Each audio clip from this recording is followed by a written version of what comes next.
All right. How's it going, Brett? I'm excited for this conversation and to set the context of what we're doing here. We're kind of doing two things at once here. We're juggling two frames. So this is a podcast. It's a conversation. We're chatting. We're learning from one another. But at the same time, you're writing a book, and I'm trying to help you in the final stages, organize for the final cut. Um, the most complete narrative that encapsulates all of the work you've been doing over the last few years.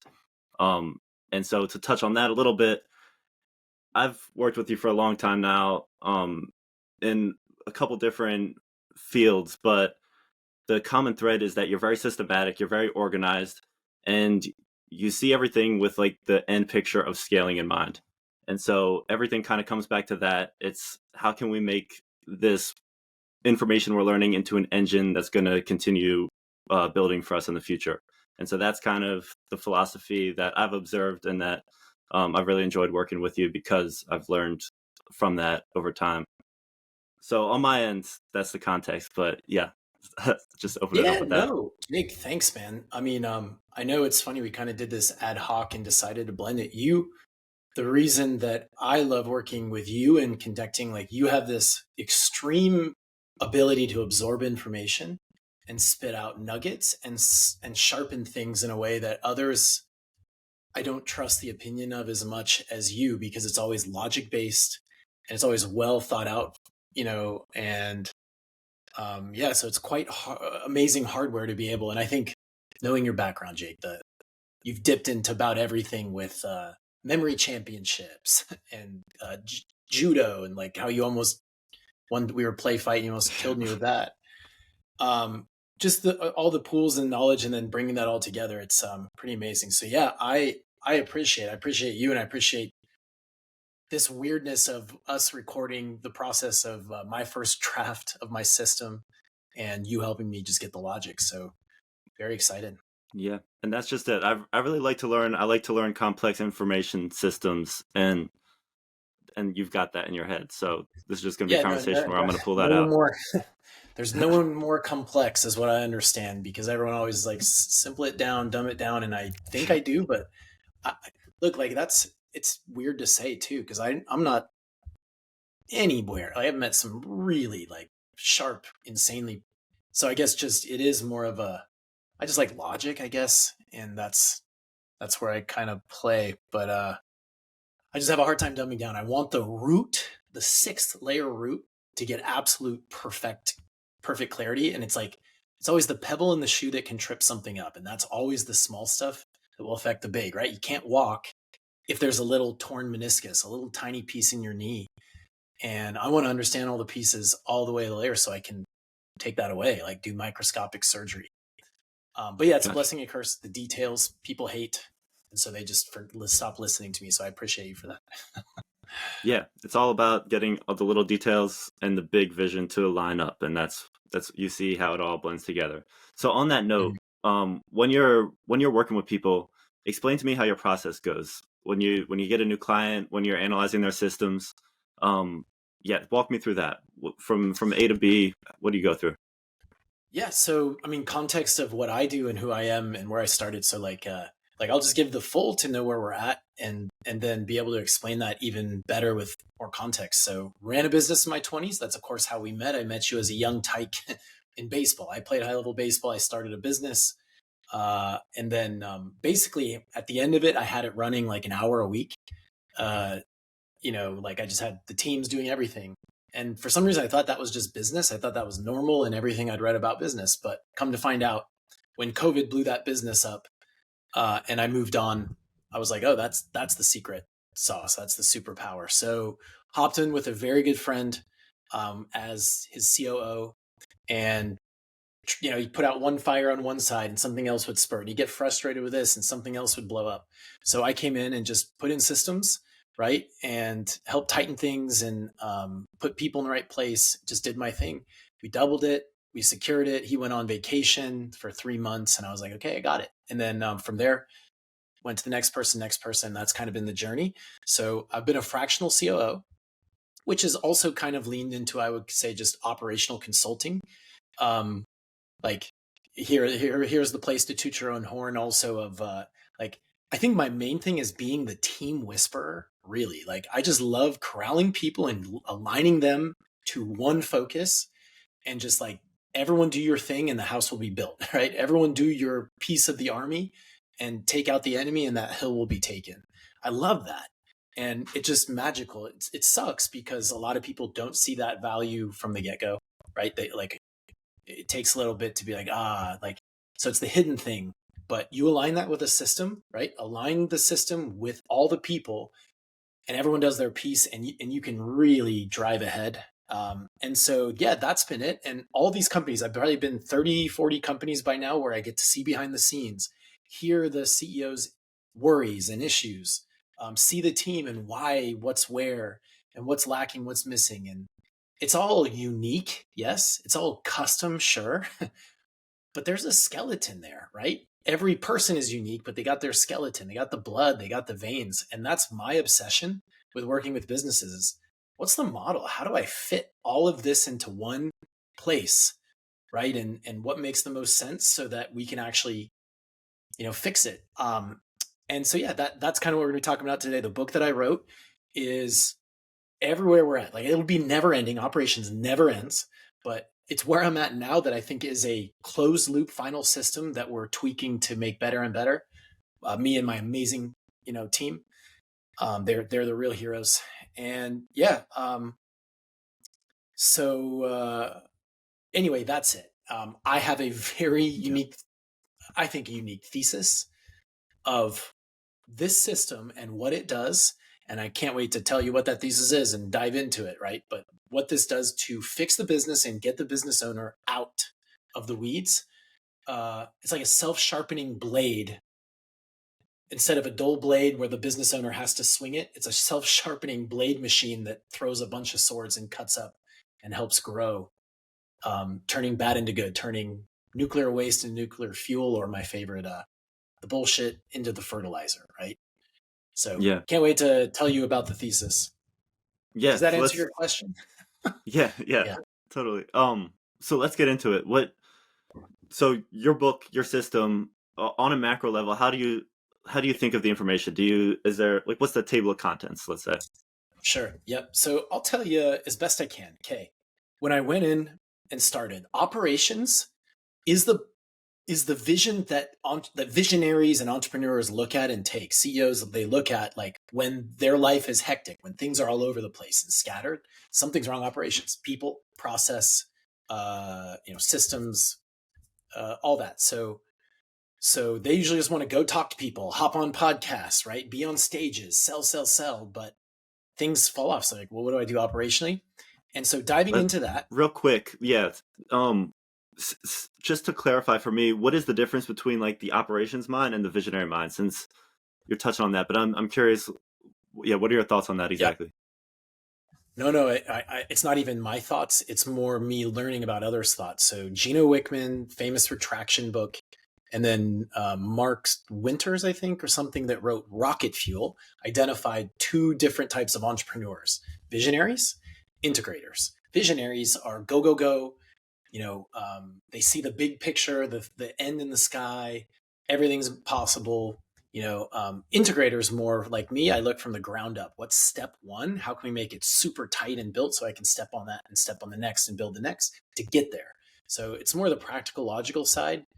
I love math type thinking, versus they're like, hey, law of attraction maybe, but that's not it. That's not the full thing, that what I just said. But yeah, visionary versus integrator. So your clients are the visionaries. They see the prototypes. You're the integrator. You see the nuts and bolts. Yeah. Yeah, I would say, like, yeah, they're sales heavy, so they start their thing and they're easy to sell. Hey, yeah, they sell the vision.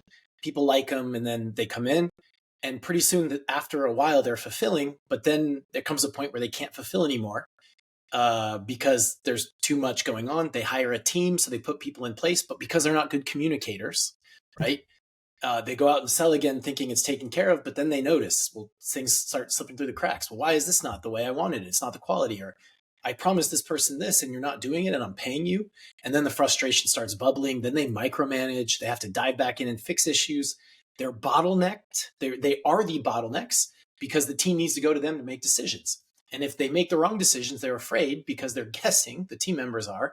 So they wait and they don't do anything. And now the ownership is not on the team.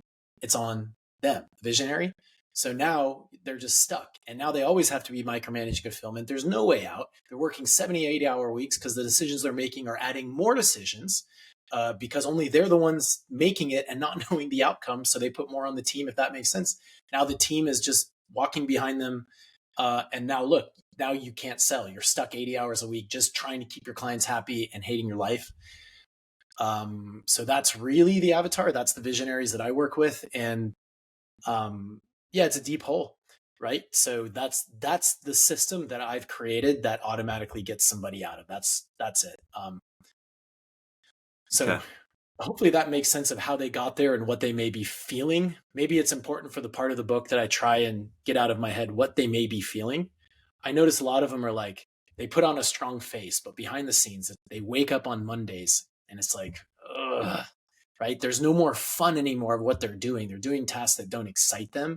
They don't grow the business. It's not like they get the $1,000.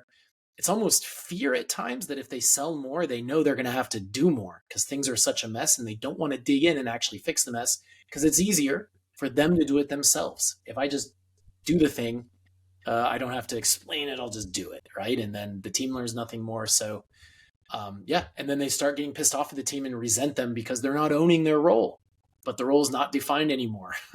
So that's the gist. And here's where it really boils down to, and this is the main thesis of where you should be striving and where you are now if you're one of those visionaries. The main thesis is this, right?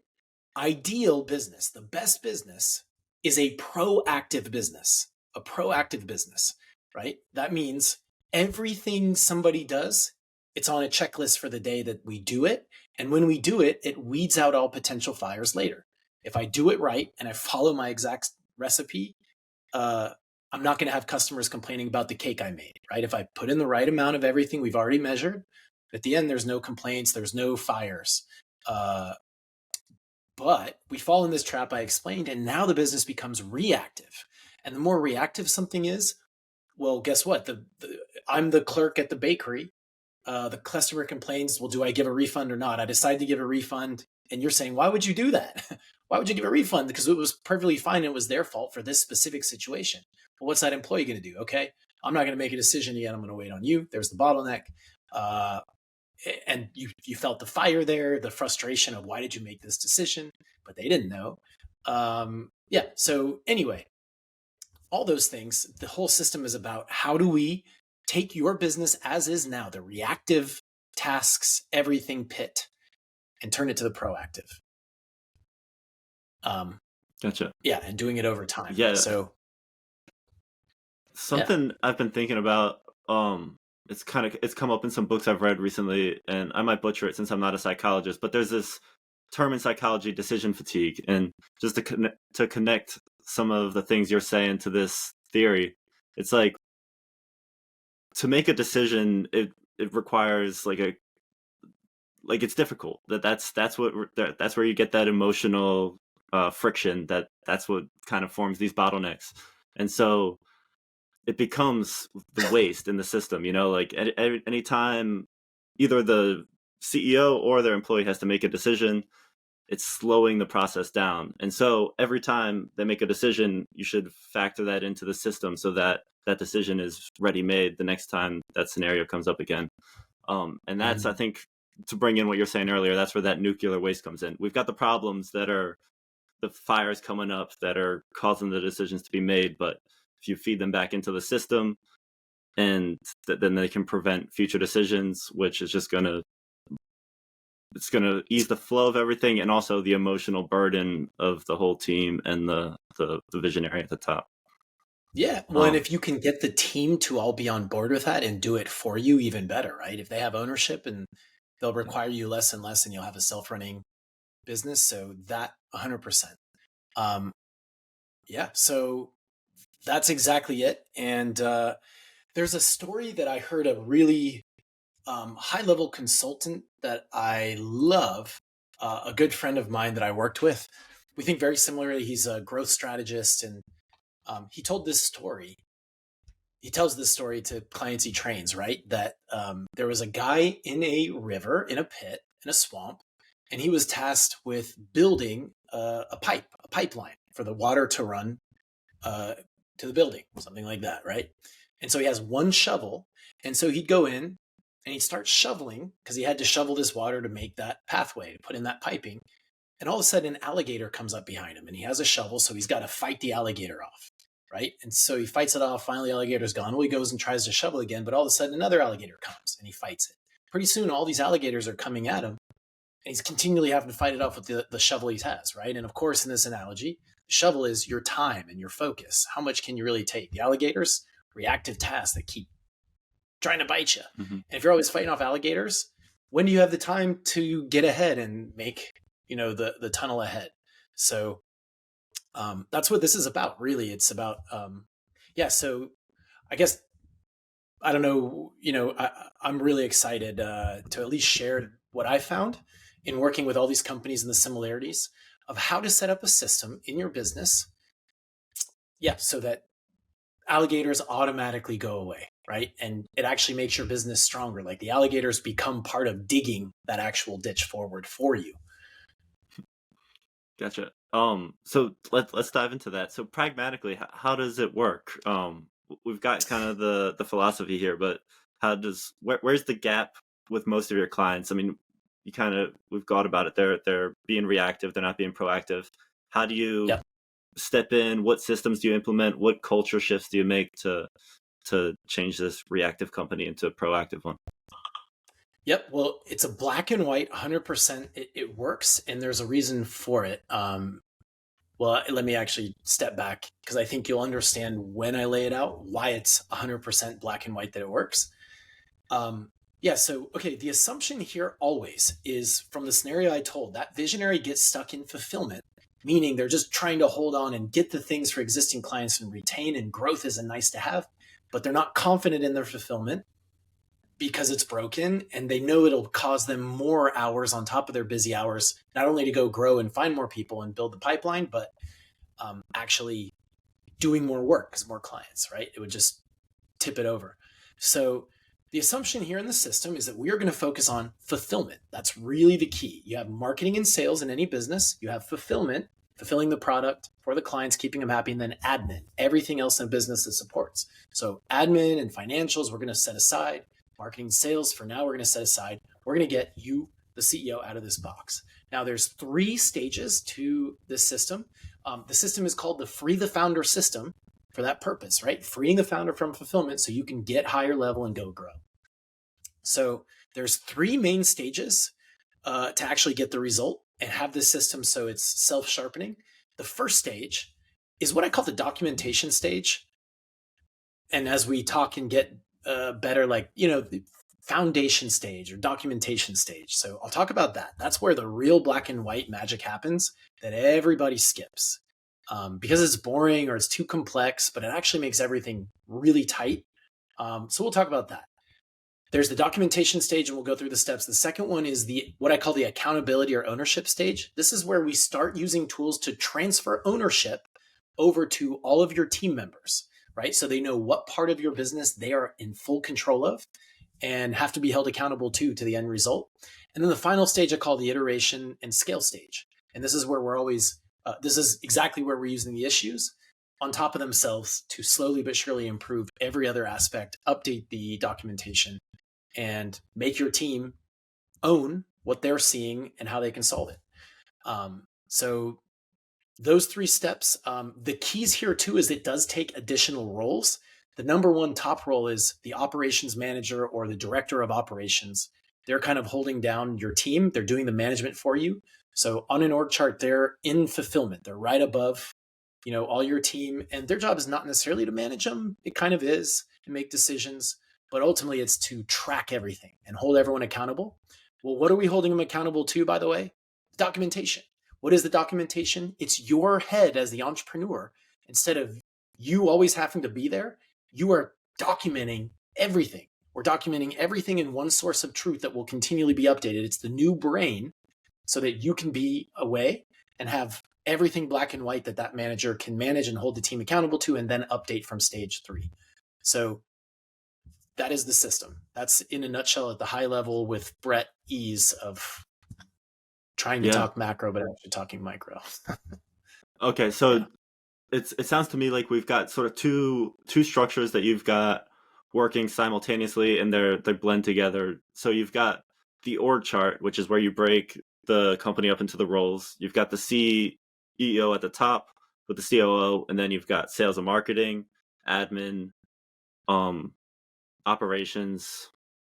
Am I missing one? But so you've got.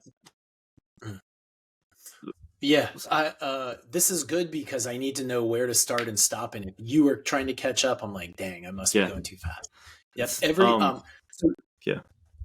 Do you have can you show it to me? do you have the chart up, since I know you got that on your end? Let's just do it this way. I'm just going to try and describe it to start with. Because I understood what you said, and I think I can make it a lot more clear. Okay. Every single business that exists out there can be classified in this way. So you have your business, and then you have 3 boxes. There's marketing and sales, which drive new business and acquisition. You have fulfillment or operations, some call it. So that's like getting the customer what they want and smoothly and efficiently. And then you have what we'll call admin. That's finance, that's supporting the business, etc. Right? So that's the highest level zoomed out of a business. And so what I was just saying from that is the CEO, 80, 90% of their time, probably if they're in this position and stuck and feeling the things we said, are in that fulfillment box, right? Maybe some admin tasks, but that's just more they're doing it. They could outsource that easier, right? They're not as much in marketing and sales they'd like to be, but they're stuck in fulfillment. So the system, in order to get them out of that box, is the Free the Founder system, which is 3 stages. Document like crazy, then accountability, then iterate, right? And so those 3 steps and stages will get the result of getting them out. The documentation, the org charts, the process maps, all of that is a micro part of stage 1 that we'll go over in depth. Cool. So let's dive in stage by stage. Is that how you think of it? That's how I think of it. And the fun of this is less to me of a podcast even, and more we're here like old times just chatting through. Yeah. And I think, Jake, my goal would be, I'm going to pretend you run a business, and I'm going to walk you through every step. And my hope is that you can pick at it and ask the questions and be like, oh, that makes sense, or that's a little too complicated. How would I blah? I'm fully aware that perfect with this model is very complicated, but the team I have, who a few of them, it's the engineering types, right? There are those types out there in the world that I live in that this is not hard for. They exist to basically do this thinking and prompt it out of visionaries. So if you're a visionary out there listening and you're like, I want the result, I want to get out of my business, I want something in place that takes issues and makes them good and strengthens, and you see the logic listening, great. You'll probably just want the recap at the front, and maybe you don't need details, but maybe you like details.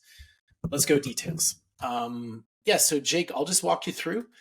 Let me try to give you an understanding, and then I can't wait to hear your feedback and thoughts and questions on why and what makes sense. So, okay. The Free the Founder system.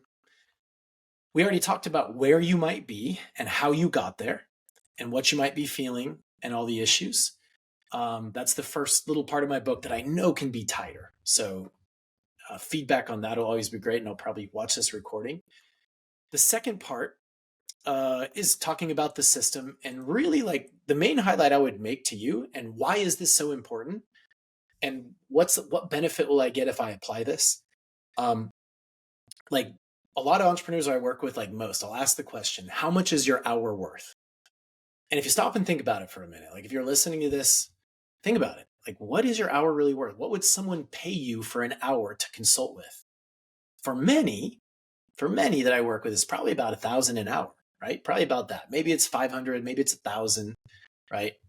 And then you think, okay, if I could every week with something remove 1 hour of a system, just 1 hour of time I'd be spending worried about something, right? What's that worth? Well, if you value your time at 1,000, it's worth 1,000. And if you do that consistently every single week and your business lasts another year, then what we're going to go through here, it's worth $52,000 to you, right? Just a book alone. And I can tell you for a fact, your business is going to last longer than a year. At least you probably think so listening to this. And I guarantee that. And I guarantee you, you put this in, it's going to be much more than an hour a week, right? At best, this will make it so you only have to work 1 hour a week. And that is true in other businesses I put this in. You only have to work 1 hour a week if you're vacationing and low key. So it does work. All right, so let's dive in. The first, I already talked about the stages. For you, was that pretty clear, Jake, about the stages we are going to be diving deeper into?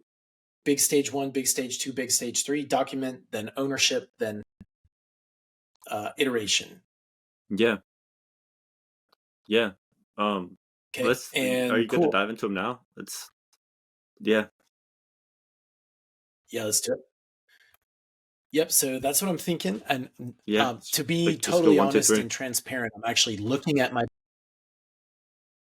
Sweet. Yeah. So let's rock. I'm looking at my book now as I go through to make sure I get the points.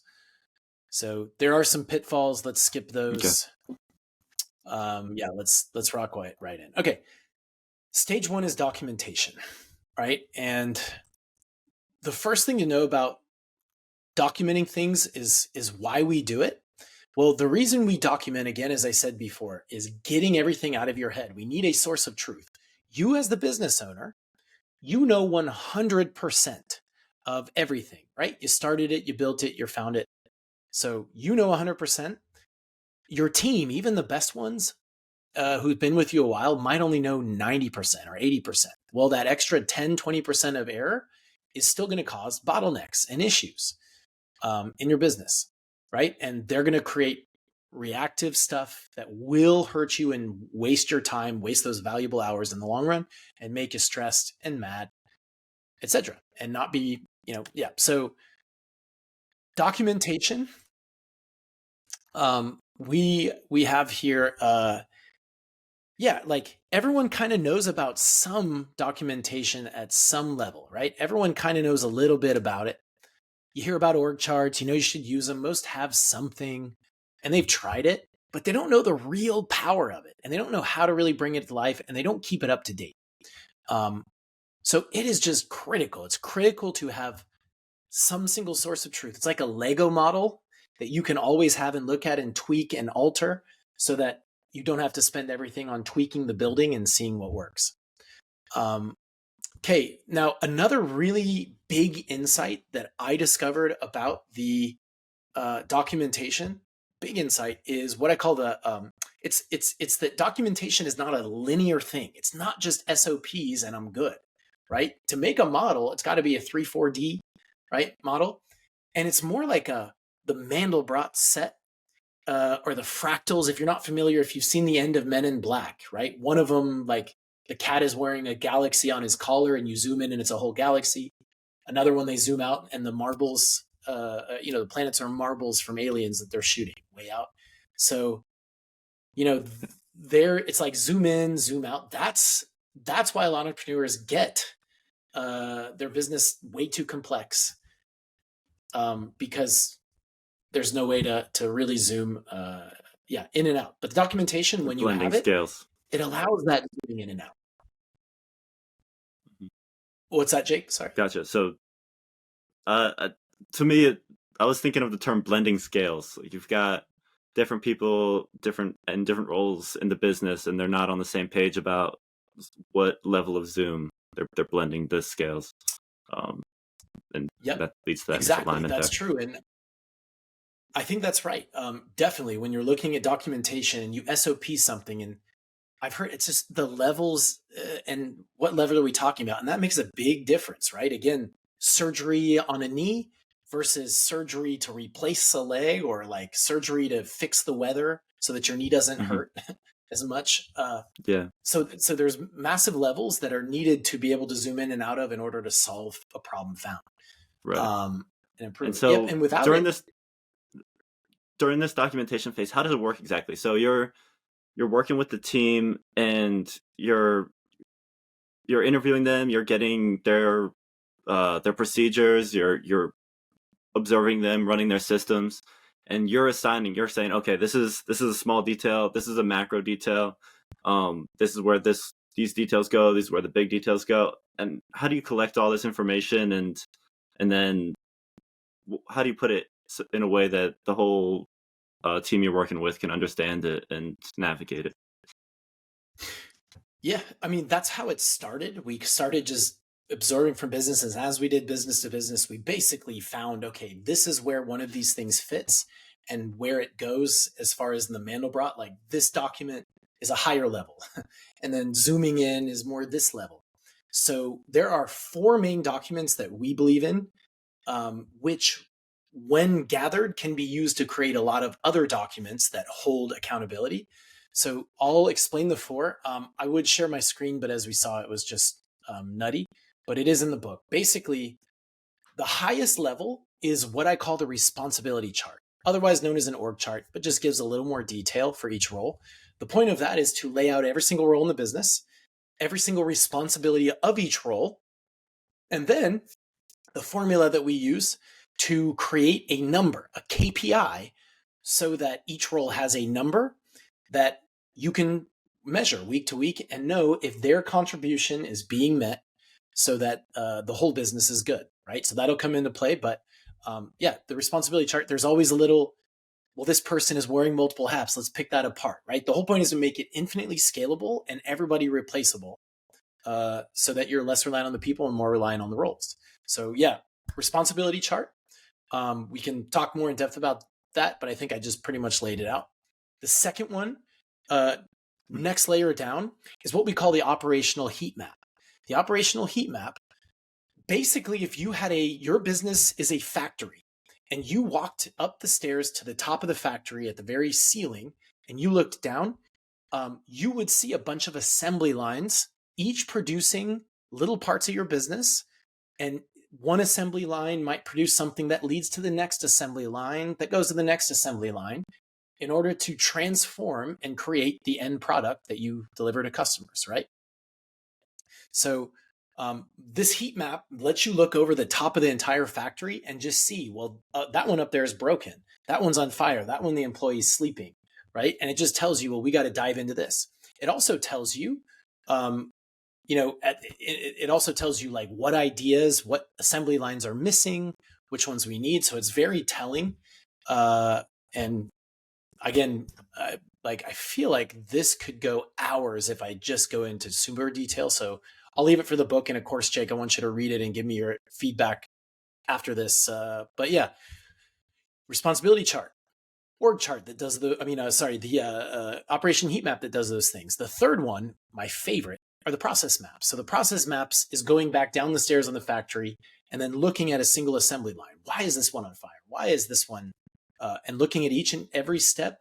If you're making a pen that the tubes go in and then the thing slides in the tube and then the top goes on the rubber and now we have a pen and then the next assembly line goes in the box and blah, blah, blah. Well, if one of those pieces is broken, the end result's going to be affected, right? So it's looking at the assembly lines and the outputs and zooming in there. Those are the process maps, right? And so a bunch of process would lead up to, the end product. The last one of documentation then is the one that everyone seems to be most familiar with. It's the SOPs. And yes, it makes the biggest difference, but in a vacuum, you'll never capture every SOP. There'll just be SOPs for this role, but you're always missing something and you can't figure out why they're not following it and they don't know why they're doing it. So there's no ownership if we're just doing standard operating procedures for a role. It helps a lot, don't get me wrong. But to do it right, where it doesn't require you and your thought and they can own it, you need those layers to know where all that fits. So once the SOP is done, so 4 layers of documentation. When you have that, it allows you in the factory to know who's responsible for what area of air in the factory. Like at the end of the day, Bob, this whole section, that's on you. You got to solve it and figure it out, and we're watching your number. It allows you to be at the top you could say blueprint, or just be at the top of the factory and look at everything in the heat and know, where do I need to spend my capital, time, and money to go get fixed? Where does my team need to go fix what's on fire? Go down the next level, look at each assembly line in order to know what's what. Having the blueprint so your team can know how the thing's made and make it better, right? And finally, that SOP level of each, what is this station? Pen comes in, I pop the thing in, I make sure I twist it, and I blah, blah, blah, right? And if I do that every time, the next person will be doing it perfect every time, and the next one perfect every time. And now you got quality, you got mass, and imagine trying to keep all that in your head. That's what most entrepreneurs do. Every level, so to solve it, no one else can take it over for them. You can't leave the factory and expect it's going to be perfect. So you're trapped. Yeah. So we've mastered that art. And again, I cannot emphasize enough, most don't realize the power of objectivity and capturing your entrepreneurial brain in a set of documents that someone else can now control, right? It's like the blueprints to the building. If you build an asset in a building and it's running, blueprints that are kept up to date, and your manager can look and be like, yeah, we're going to test this and solve it and play with the Lego models. Here's where it was broken. So that's step one, objectivity, right? Source of truth. Gotcha. All right. I like that. And so that covers the documentation stage. I want to make sure I understand it. So I'll spit it back at you. Let me know if I'm misunderstanding anything, clarify anything that I have off. And then let's jump into the next phase, phase two. But just to spit that first phase back at you, it sounds like on a macro level, this is the documentation phase. And the goal of the documentation phase is to look at the scope of the business and understand from a macro level. We've got the whole factory, and then on a granular level, each machine and the coding for each machine. We're making sure that we get everything aligned from the small details to the big vision.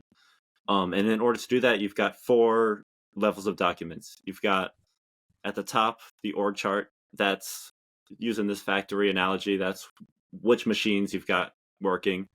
The next level is the heat map, and that's sort of, you've got your layout, the factory layout with all the different machines. The heat map is which machines need support, which ones are near their capacity or over capacity, which ones need maintenance, that kind of thing. That's the heat map. Where is your attention going to be most efficiently allocated? The next stage is the process maps. So that's, you dive down to each machine. All right, what's the physical layout of the machine? What's actually happening here?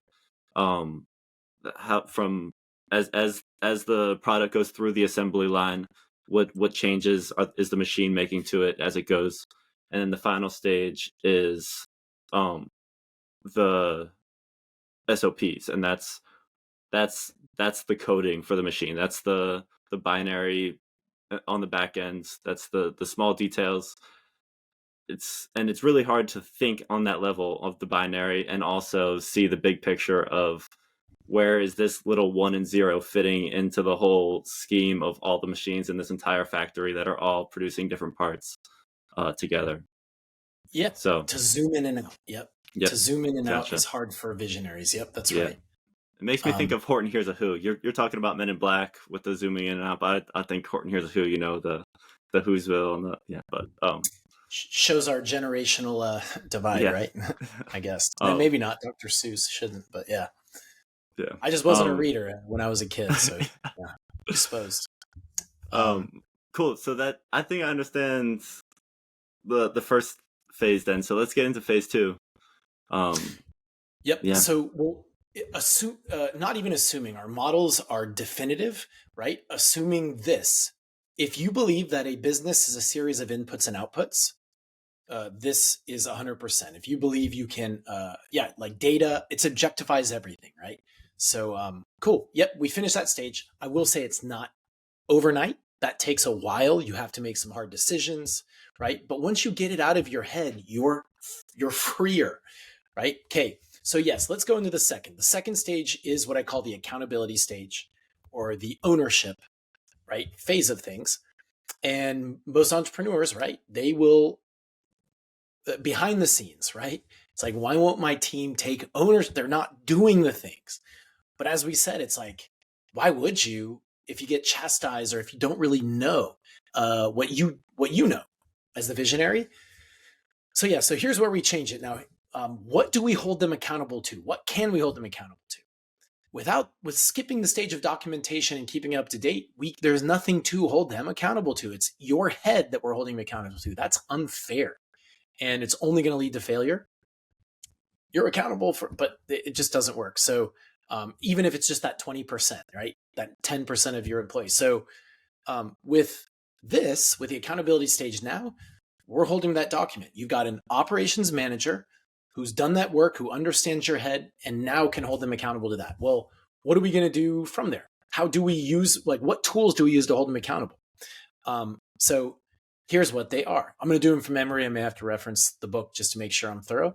But it's this. The first thing we're going to hold them accountable to, we have the org chart, right? We've confirmed with you, the visionary, and them what their role is, or what their couple roles are for small companies that wear many hats, but we still divide them into roles. We've just determined what are the responsibilities of those roles, meaning anything in that realm, right, that lies on that responsibility, you are the one that's the owner of it, not the person that just holds it. You're the owner of it. You got to be make sure that it's running well, it's good. And there's also a KPI we've done the work to say when we're not doing it well, when we're not on top of it. We also have the assembly lines and the SOPs, so that the assumption is you can follow the exact structure that we've agreed to, that if you follow the exact structure A, and then B, if you have the skill where needed in some roles like account management to talk to people correctly and do good stuff on the fly, or the technical know-how to set up SEO when that task comes up, well, your rules and your SEO and your abilities, right? But more the system is correct. If your number's being hit, so we've got the number, we've got the role, we got the responsibility. So the people now are very clear on it.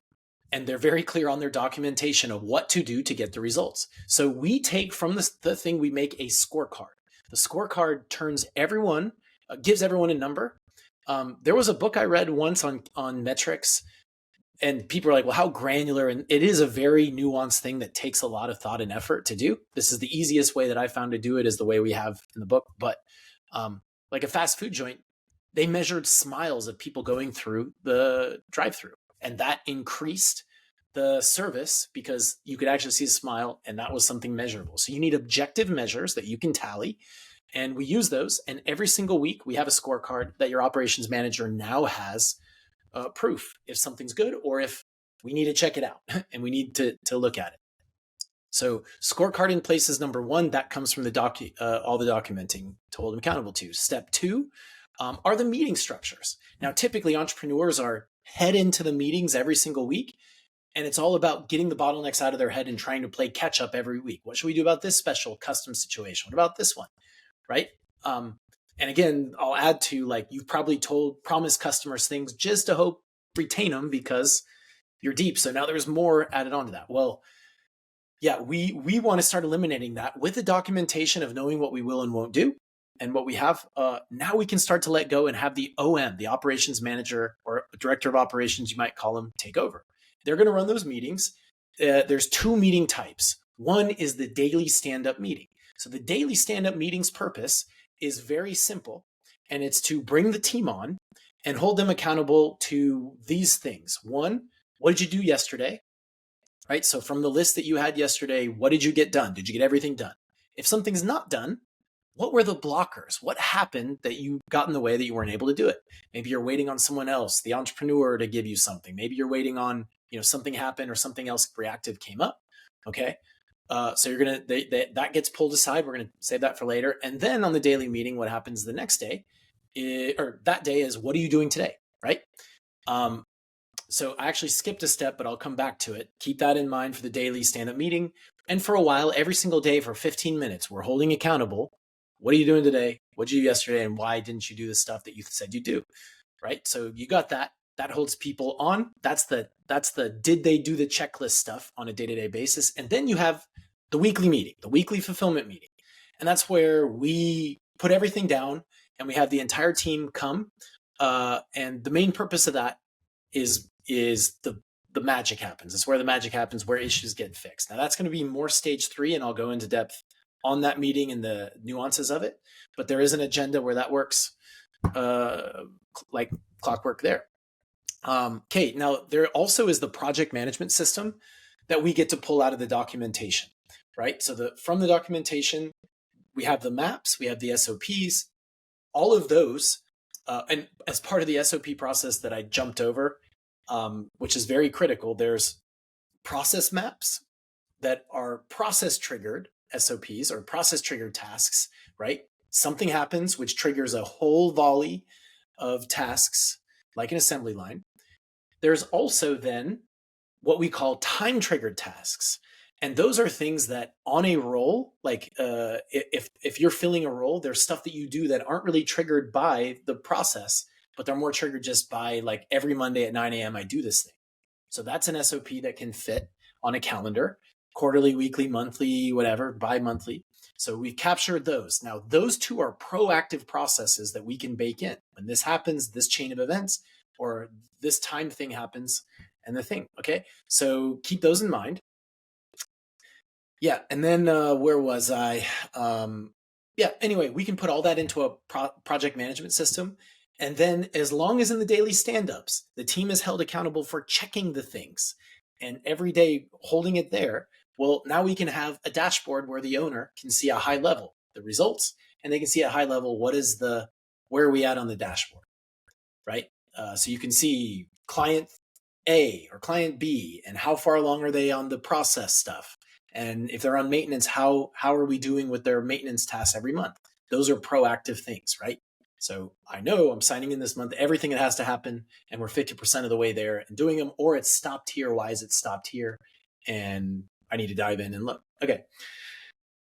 That's pretty much the accountability. I'm going to check and make sure, but maybe signing it back for understanding. Yeah. So just to spit it back at you, phase 1, for the context of phase 2, phase 1 is making a map of the whole structure. It's the business and how does everything work. And then phase 2 is, and this isn't exactly what you said, but this is my understanding of it. It's kind of assigning a calendar to the business. It's, all right, we've got the factory, we've got all these machines, we need to produce this many products by this date. What should each of these machines be contributing on a daily basis, on a weekly basis? And as we get more orders coming in on that that SOP part. So it's, and then again, to bring in a psychology note, it's like humans love sports, and the reason they love sports, like you can, if you drive through town, you'll see people running and you don't even look up, just someone runs by, it's whatever. But if there's a Boston Marathon, there's going to be fans lined up watching it. And it's because the score matters. All the racers are going for the score. Anyone who's watching the race understands they're going for an objective. It's easy to understand, are they doing well for that objective, or are they falling below expectations? And as soon as you compartmentalize it and assign a number, it changes, and that's why it's not no fun to go watch pickup basketball in the park, but it's so fun to watch a game with a scoreboard, even if it's a high school team, because all of a sudden there's a clock and there's a score. It matters. Everyone knows what's at play. And so that's what you do. You've got the vision and the structure of the company and the documentation phase. Where the owner wants to take the company, how their company's structured. And now you have to assign, okay, we've got real dates. We've got a real weekly calendar that real things are going to come up. How do we manage everything that's going to come up? And how do we build towards that end goal? We need numbers to do that, and track them, reassess, and build off of that. Does that kind of bring me up to speed on phase 2 there? Definitely. Yep, I think that's right. It's really interesting on the other parts you said, like brings up a lot of other fun convos, like how behavior change when you're measuring. And then that also brings me to the fun of that whole, what is it? Physics, like when you watch light, it acts differently than when someone's not watching. Yeah. Anyway, that's another combo. Yeah. But yeah, it's if they're on a calendar with a numerical result, It's easier to understand, what am I doing? Is this productive towards the result, or is this unproductive? What needs to change? That's it. And Yeah. also think of it from an employee standpoint. If I know I'm owning something, but I'm relying on the owner's opinion of stuff I know or don't know, and that's been a thing, like how am I really owning it? But if we dump it all out of the head, and he's dumped, everyone's dumped, someone's put all those things together and we can zoom in and out, then now we're set up for that model to be the model, and I can make decisions and say, this is what we agreed to, and I know my responsibility, I'm going to have to act on it. So is it going to be perfect every time? No, but that's what stage 3 is for the imperfections, to then tighten back up and make this loop where your business gets stronger every time someone makes a mistake, as they own their mistakes. Yeah. Right? But the next person will never make a mistake again when the business in 10 years, right? That's and if you multiply that role 10 times, that shouldn't ever happen again if they follow the SOPs. If they don't follow the SOPs, they're not being held accountable and they're going to mess up, and we'll see it in the data, and we'll see they've been checking it, but they haven't been doing it. And now it's nobody's fault but theirs. Not a right fit. You're not the right bus. So it makes it really a lot simpler to know. So yeah. The one thing I see with this phase, that it's kind of a suggestion, also an observation, is like, it's really a pro. Like as an employee, it's helpful to know, what are my numbers supposed to be? Am I achieving that number or not? Yes or no?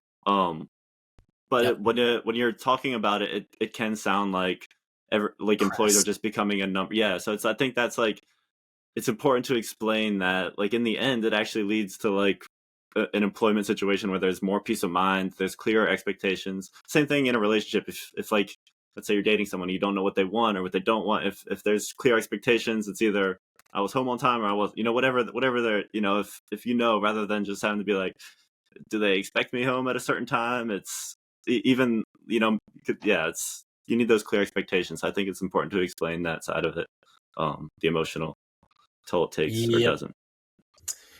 So that brings us to phase 3. Yeah. Mm-hmm.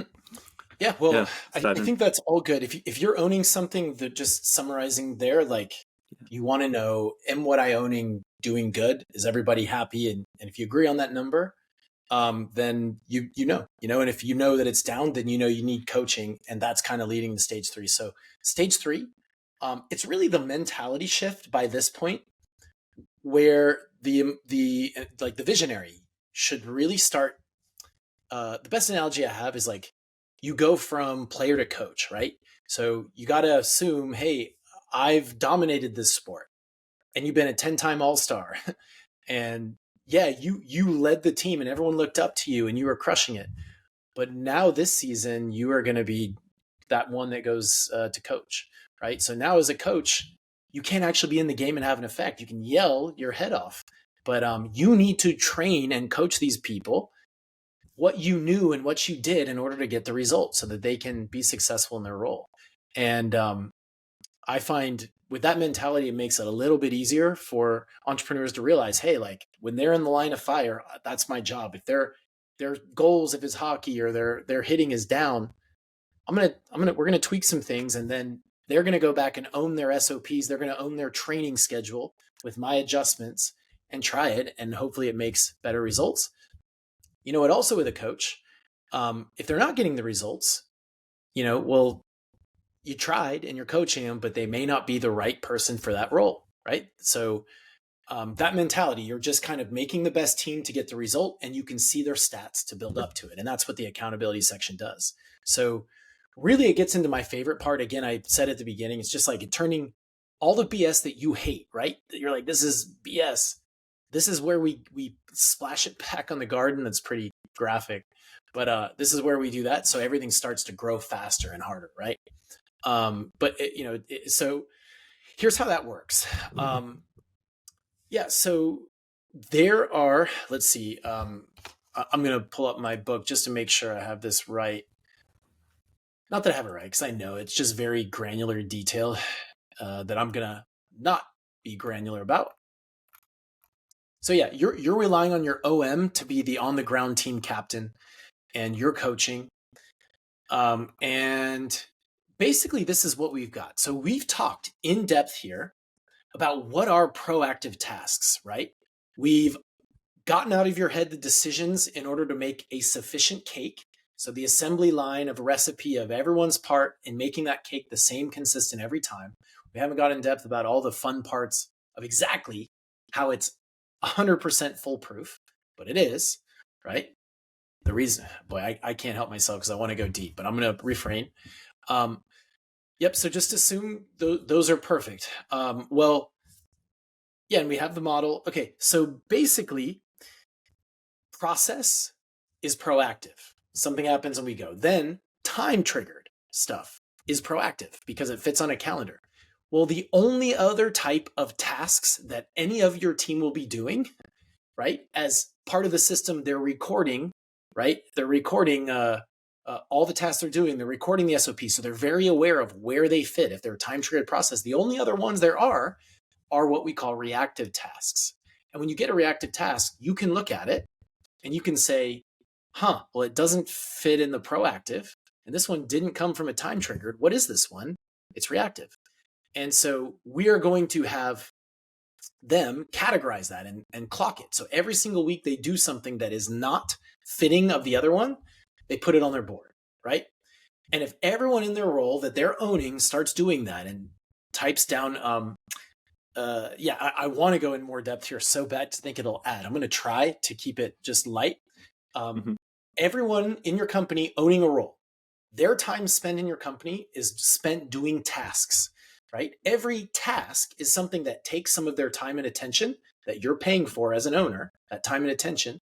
And everything they do can be classified in this way. Input, right? Something comes into them. So a paper slides on their desk from a customer. They do the SOP, the steps, whatever that is, and then they send it away as the output. So the next person or the next thing can take it, their SOP, their input output. So when they get in this mode, employees are able to realize, well, I'm doing this title of a task that started here and ends here, and this is my thing I'm doing.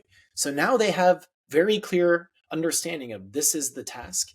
Now they take that task, and again, now they're clear. Every time they're doing it on your dollar, on your dime, well, does it fit proactive? Does it fit proactive, time or process, or is it reactive? When they write it in reactive, this is where it gets really fun, right? Because now in that weekly meeting that your OM runs and that I suggest you be there for, or your COO, if you're able to get to there, or someone like me who thinks this way, we're going to take those things, right? And as those items come up from the highest priority issues, we're going to start talking it to a level of depth to say, how do we make it so that never, ever would have happened in the first place?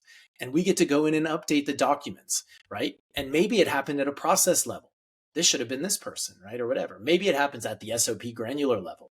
So it's going to tell us what level of surgery, like, oh, this is nobody's responsibility, or it's 5 people's responsibility. We need to make it 1. So there's not differing question.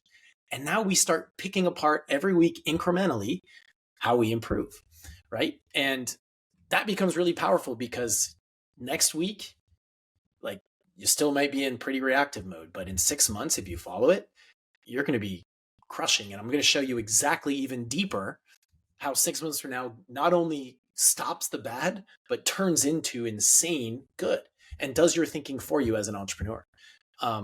So I'll go in depth on that.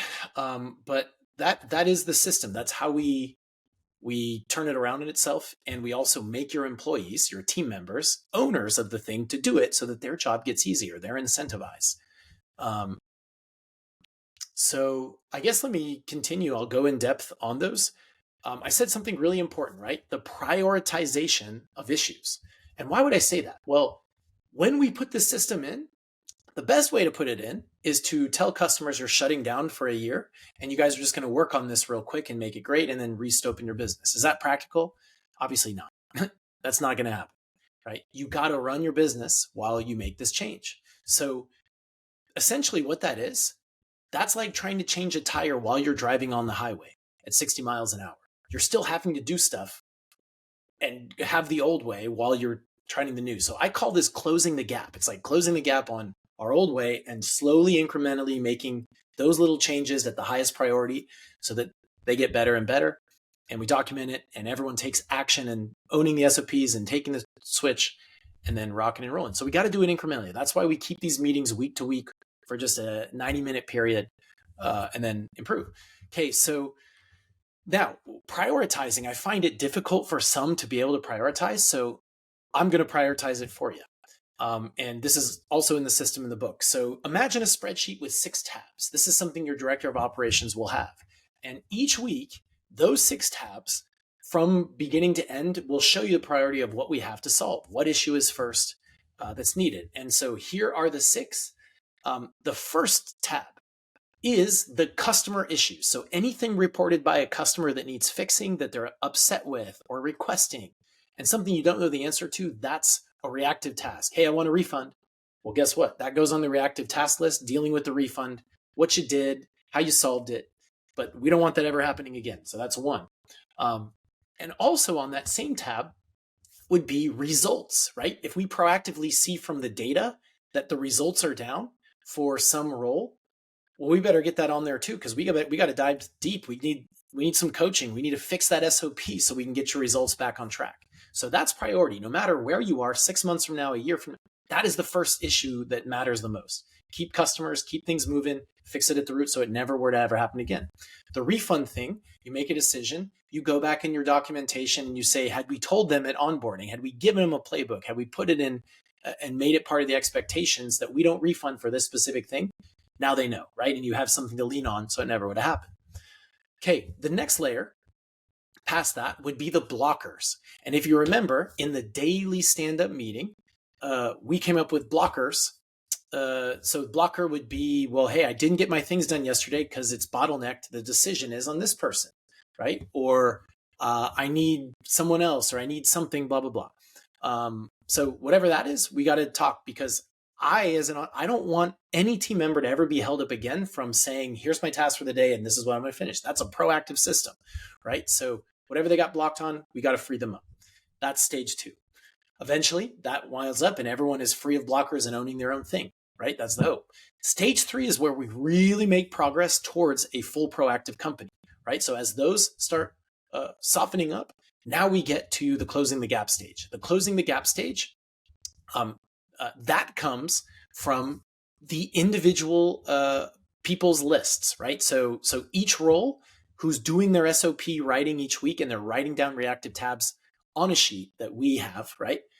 We're going to compile those. We're going to bring them together. And that's a list of everything they're doing that's reactive by role. And guess what? Now we're going to say, well, how did this reactive task? This is something we don't do. So we're going to tell the customers at the beginning, we don't do this, right? This is a tech issue. Let's solve it at the root and make it never happen again, right? And so over time, we're taking those issues and turning them around. This issue, I had a task every Monday at 9 to go and check these, this wouldn't have happened.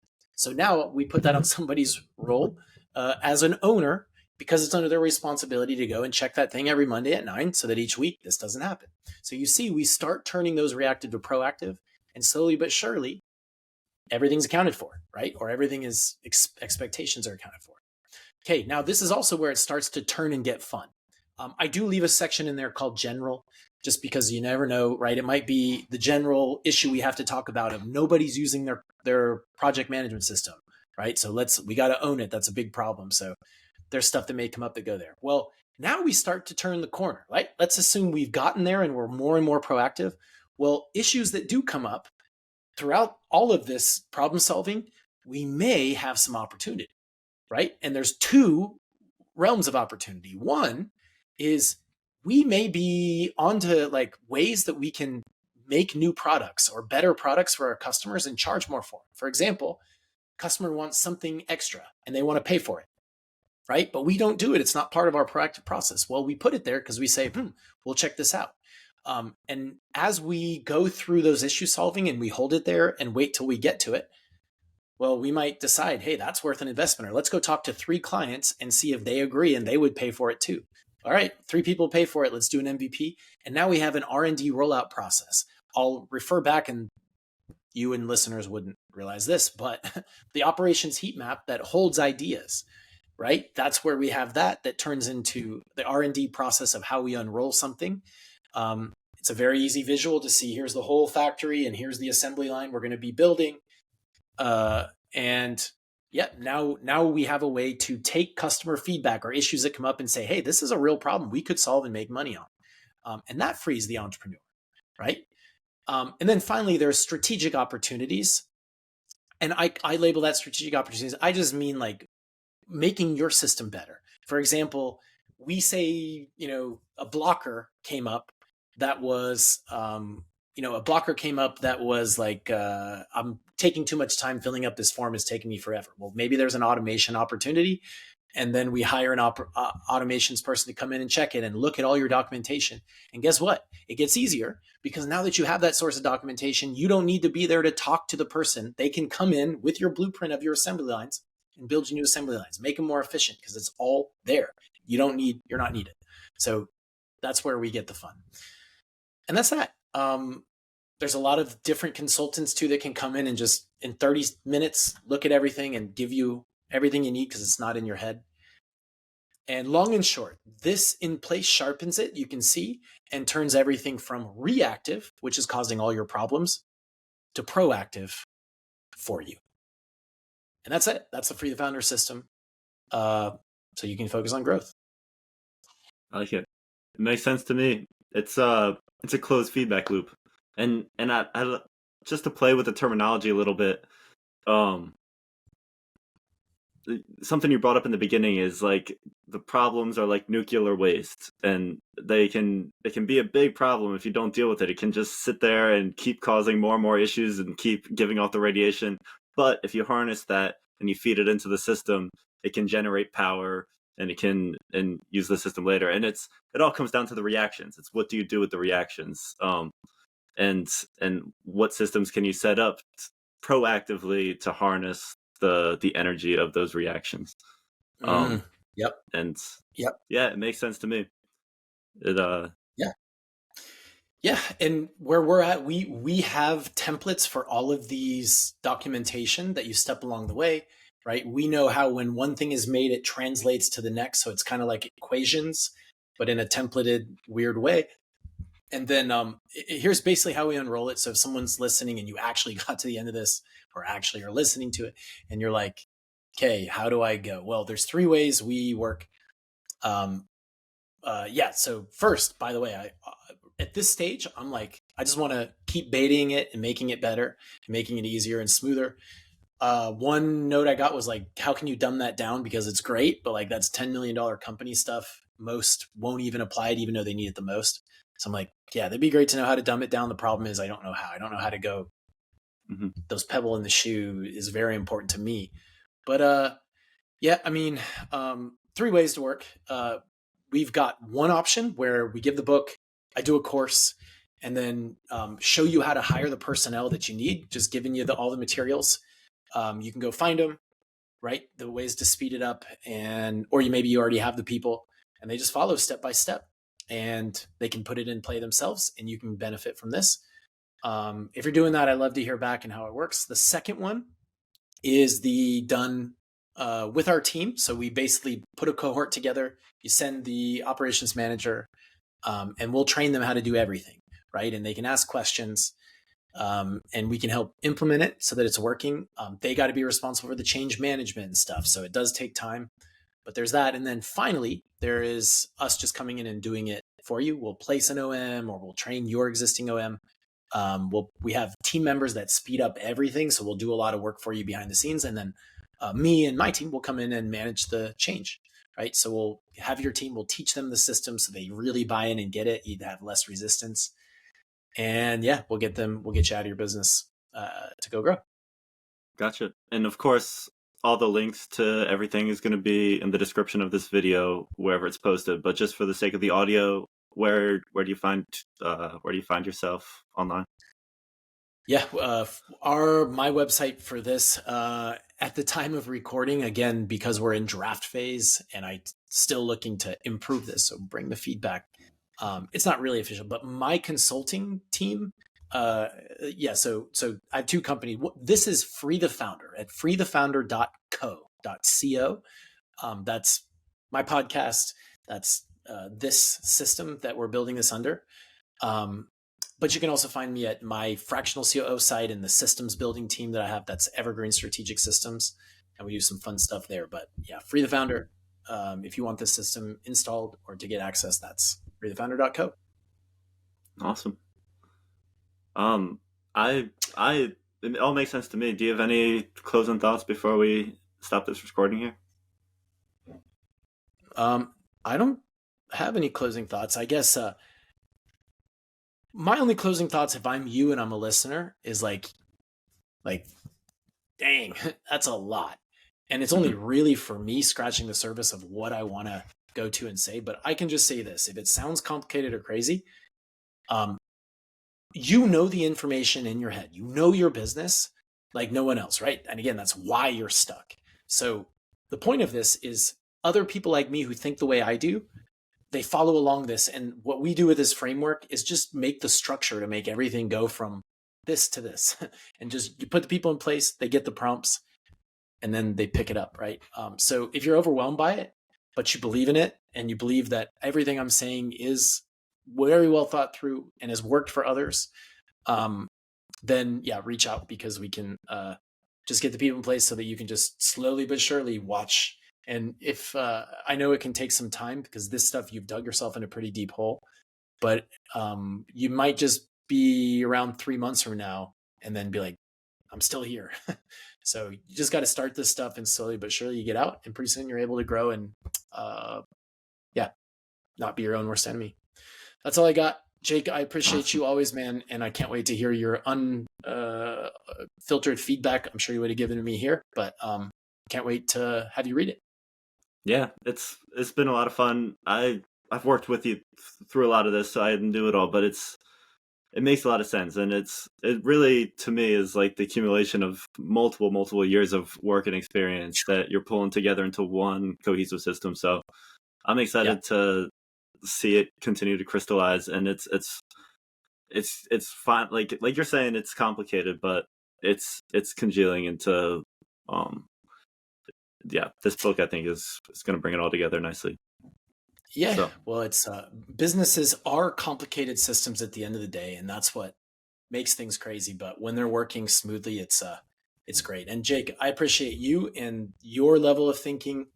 I just think you're amazing at what you do. And your ability to listen and understand things and be interested in things that are complex. So always appreciate your thinking, and even your piece in my journey of like trying to continue to figure this out that will never end. But thanks to you. Thanks for all your hard work in thinking too. Yeah. Well, I appreciate the compliments. Might as well end on that note there. So yeah, might as well. Yeah, let's just start there, in there, right? Yeah. Yeah, cool.